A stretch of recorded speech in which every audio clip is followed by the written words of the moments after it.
So Matt and I have been recording for the whole day, basically. We're a little tired. I'm going to render the master for this track. And again, this is like a quick master. It's sort of like a beginning master. But this will be the master you hear on Spotify if you check out the playlist for this chapter. There are a few things I did to get this to the level I'd like to. I'll start with that. Because Spotify has loudness normalization measures in place now, I use a meter for this. That's pretty simple. That gives me a short-term and long-term loudness units full scale, LUFS. I call them LUFS, LUFS reading.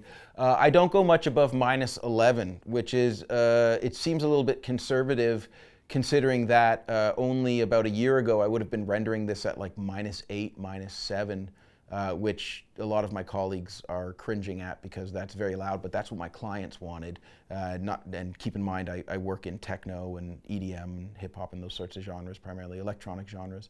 But so for this one, I wanted to peg it to -11, -12, because with the loudness normalization measures on Spotify, that's going to be a very punchy, dynamic, but nonetheless loud track that's going to actually seem much louder than any track that registers at a higher volume, because Spotify's loudness normalization or Apple Music's loudness normalization will just pull the volume back on the whole thing. So now I'm going to get to what I did with the track. I'll take off all the processing I have on it to begin with, so you can get a sense of what I did. So the very first thing I typically do is I look at where the waveform is largest, roughly, because that's going to give me the loudest reading, and I start there. You'll see I'm already over. That's not a big problem for me as long as I'm not over on the channel. And the very first thing that I did was get it up to the level that I wanted in terms of loudness. And so these are my Oxford limiter settings. I quite like them. I take off the auto gain, I take off the safe mode.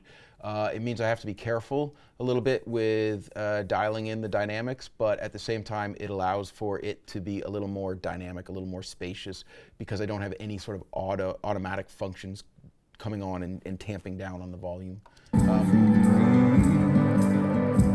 So the kick, it has all that sub information which I want. I want to signal the genre, but it was a little bit too much. So I've thrown on a dynamic EQ, which is to say this is an EQ which is also kind of like a compressor, and I have two bands working. One band is this one. And the other one is this. I have a slight roll off going on, but again, this is dynamic, so the volume has to trigger past the threshold I set in these two regions for the EQ to even come on. And that allows me to just really get rid of a little bit of extra flub. So I'll put that in. And that almost entirely cleans up the low end, but then I threw on a center, I monoed the lows, I pulled up the highs by 1.4 on the sides, pulled some of the sides to the highs to the side, punched to the side, which is a bit of like an expander almost. And then I wanted those, the sound design stuff that Matt did. I really dig it. So I wanted it to come out even more. And so I did a little side.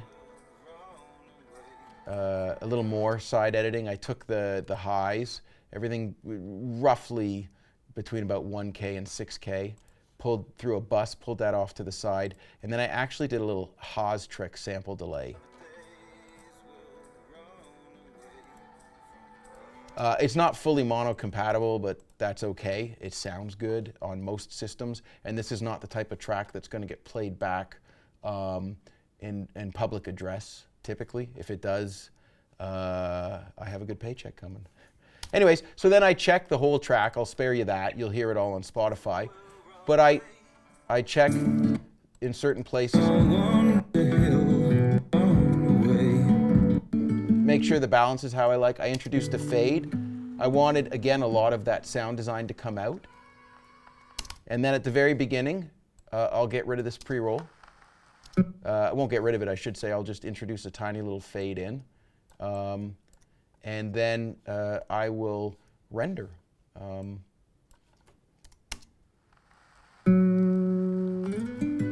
And normally I do one final listen through, looking at my meters. My meters, I use my meters to confirm what I'm hearing and to help me dial the track into the very specific loudness normalization specifications that streaming now has for me. So I need to make sure that the track, because sometimes low-end information will register a louder on the LUFS, a louder reading on the LUFS meter here, which can trick the loudness normalization into turning a track down when really it just has excessive bass energy. I've already checked the phase coherence and all that kind of stuff.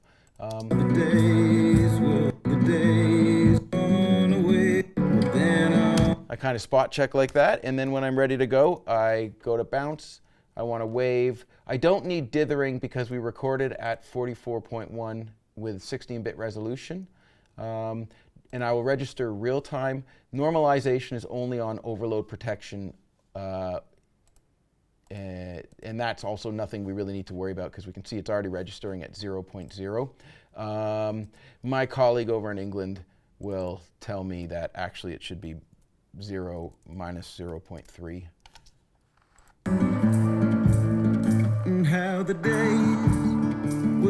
But I'm fine with full scale for this, for now, for just this demonstration and for the release for the book. If I were to be professionally releasing it, obviously it would go into much more detail.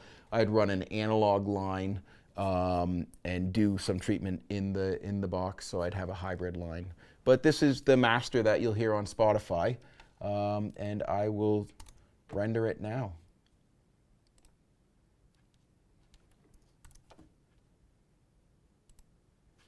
Oops, I want to give it a good name. Lonesome Somedays Master Understanding Records Project, and the date is 18 November 2018. There we go.